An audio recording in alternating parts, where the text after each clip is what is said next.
आज सरकारनं कठोर कायद्याचं आश्वासन दिल्यानंतर आपची पुढची भूमिका काय? नाही सर, आता जे अभिजित सर म्हणत होते, अजितजी जे म्हणत होते खूप हास्यास्पद आहे. मी थोडं तुमच्या निदर्शनास आणू इच्छितो की बघा 2024 मध्ये जेव्हा हे प्रिव्हेन्शन ऑफ अनफेअर मीन्स जे कायदा आणलं गेलं तेव्हा मास्टर स्ट्रोक आणि यानंतर पेपर फुटणार नाही, तरी पण 2025 मध्ये पेपर फुटलं, 2026 मध्ये पेपर फुटलं. तर आता हे नवीन कायदा ते आणताय म्हणजे भाजपची सरकार ही मान्य करतात की हे जे जुनं त्यांचा मास्टर स्ट्रोक होतं, मोदी जे सगळ्यांना म्हणत होते ते अपयशी ठरलंय.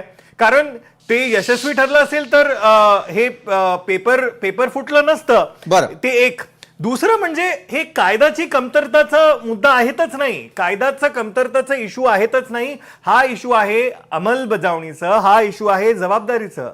कालच सीबीआयचा अहवाल आलं, जे संजीव मुखिया कुमार आहे, जे मेन अक्यूज होते 2024च्या पेपर फुटी प्रकरणात बिहारचे.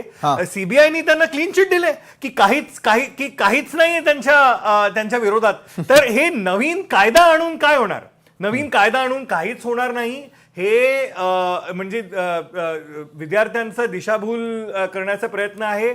आणि जे मोदी आहे, मोदींचं शब्दावर जनतेला काहीच विश्वास नाही. काल तुम्ही बघत होते, म्हणजे अजूनपर्यंत मोदींनी काय दखल घेतलेलं नाही. विद्यार्थी जंतर मंतरवर आहे, पूर्ण देशात हा आंदोलन पेटलेला आहे.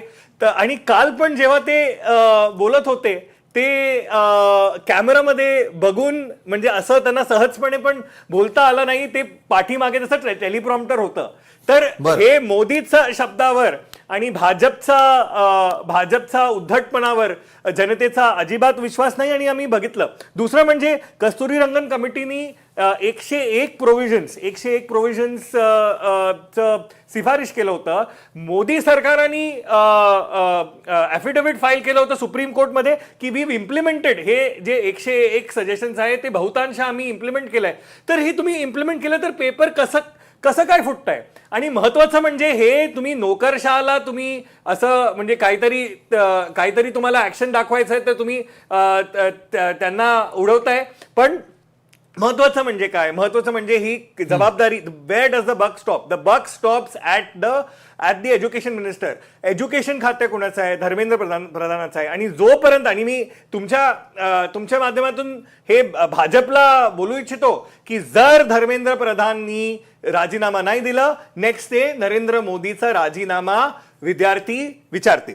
बरं, तुम्ही एका बाजूला इशारा देताय हा थेटपणे भाजपला आणि पंतप्रधानांना देखील. अभिजित पोखरणीकर आज आपल्याबरोबर यावेळेला RTE ऍक्टिव्हिस्ट आहेत.